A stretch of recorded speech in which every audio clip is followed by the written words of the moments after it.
I have absolutely no clue what my opponent's doing. I have no clue if this Spire is going to be any useful. This Evo Chamber was thrown down just in case I decide I want to put up a Spore Crawler or two to defend from Banshees, because I really don't know what to expect when I get in here with these Zerglings.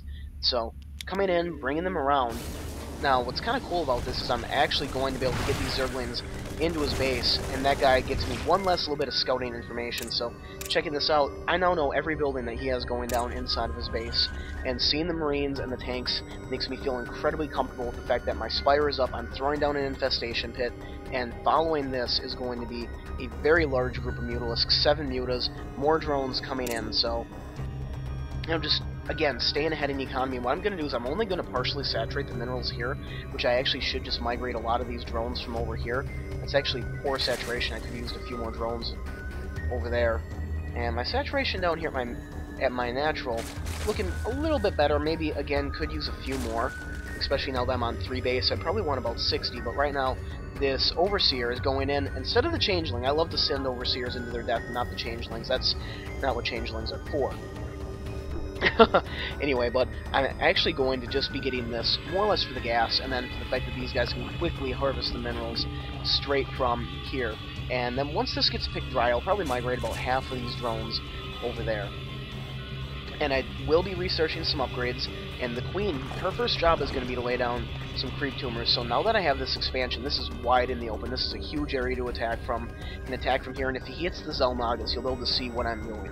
So with that in mind, I need creep, because if he's going to push out, I need to be able to see him. So checking this out, this is a huge ball of Marines. These guys stim up with tanks behind them. They're really dangerous. My Changeling just told me what's going on. We are still basically dead even on the Harvester count. The only difference is I'm on 3 base, and we check out the food count. I'm at 110 out of 142. My opponent is at 129, so the food count even favoring my opponent. This is not a good position for me to be in. Centrifugal hooks going down right now, +1 armor, pathogen glands, and he has concussive shells. And +1 infantry armor, he has +1 vehicle armor, so right now we're just both gearing up, getting ready for the attack that we both want to do. And I'm producing lots of Zerglings, lots of Mutalisks. The Changeling gave me my second glance at this, and I know that if I can get my Banglings into position and just hit these Marines right where it counts, this is going to be, you know, just a massive victory for me, just because there isn't enough tanks there, and if the Marines are gone, the Mutas are just going to make quick work of everything else. So I see this coming in right now, and what I'm doing is I'm grabbing my entire army. Now, I could just hit attack A, but what he would do is he would stim, and these Marines would literally ball up, and every single one of these Zerglings, Mutalisks, and Banglings would die without any resistance whatsoever. It would just be a complete slaughter. So, slowing it down, I'm actually going to take the time to run around and try to get these back by the tanks, clearing the way for my Banglings to go in there and just literally evaporate the Marines. Complete annihilation, and the Mutalisks able to pick up whatever is left. The Queen getting in there, scratching the hell out of everything. She is out for blood, ladies and gentlemen. This Queen is relentless, and she did not get her kill. She goes home unsatisfied. And let's see if I can manage to pick up these medevacs. Nope. This one, you always have to let one go, because she has to go home and she has to tell everyone what she just saw. Bitch. And I have no idea why I keep getting those lag spikes. I think that's my fraps transitioning every 3 minutes. If you guys are seeing that, then I do terribly apologize for that. But going back to this right now, we take a look at this. His main is basically mined out, versus my main, you know, I still have plenty of patches left here. There's more minerals here for me. And then I'm actually going to be taking a third over here very quickly, just to try to stay ahead. The income tab, he's ahead by 5 harvesters, but I'm honestly right okay with my income. Maybe about 5 to 10 more harvesters might not be a bad idea, just to really solidify this, and we can watch the sun faster. No reason to keep that on a slow game speed, but if we take a look at the food count, 88 right now to my 115, the food is definitely in my favor, but I did not come out of that victory smelling like a rose. All of those Zerglings, for the most part, died. All my Banglings died.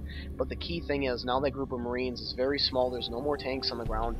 And looking at this, he's now going to be transitioning into a Thor build, because he saw all of the Mutalisks. So Marines and Thors are incredibly good at countering Mutalisks. And in response to that, I am teching to Hive, and once I hit Hive, I will actually be going for Ultralisks. I'm going to bring those badasses out onto the field and just... they're going to start fucking everything up. And normally speaking, if I'm suspecting Thors, I'll right away go for Neural Parasite. Check this out. Creep, getting right up to his base. I'm pooping creep on the expansions. I'm taking mine over here. And I'm just going to basically prevent him from doing this because he'll be running off of one base very soon, and I'll be able to just starve him into submission.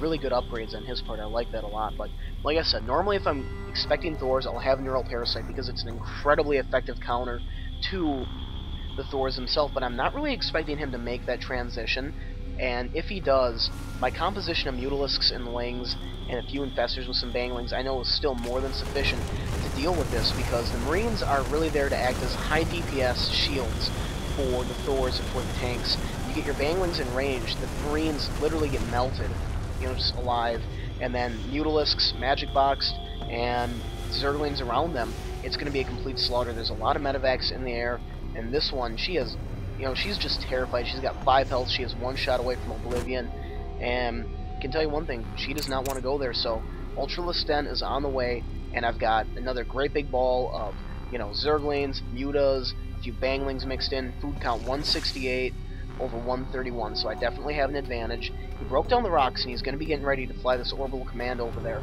Now, something I'm really happy that he did is he built it over here as an orbital command and decided to fly it. If he would have built this as a planetary fortress, that would have been 10 times more frustrating, but I would have known what he was doing. There's +1 melee attack going down because my ultras are coming up, and I have 5 more harvesters coming out, so I'm actually behind quite a bit right now when it comes to the harvester count, and I think I must have lost some harvesters in that attack, or it comes from something, I don't know, but I'm going to take these for gas, and I'm just going to continue to pump out the heavy gas units, and we take a look at these mutas. This is just, there's over 24 mutas there, but I've not even researched +1 attack. I feel like a complete noob right now.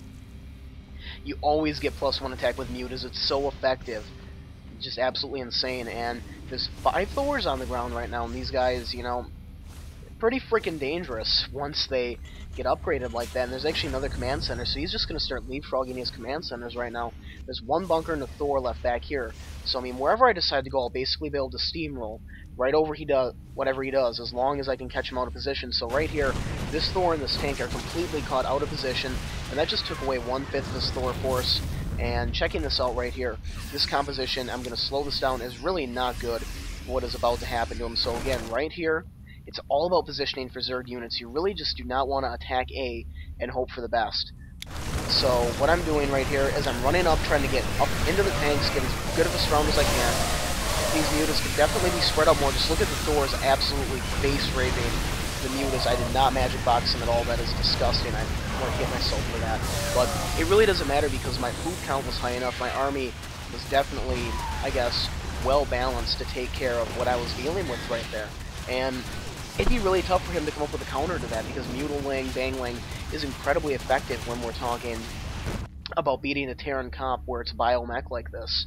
And I think one of them, oh my god, look at all the SCVs, that is so cool. I wish I could have Bangling busted them.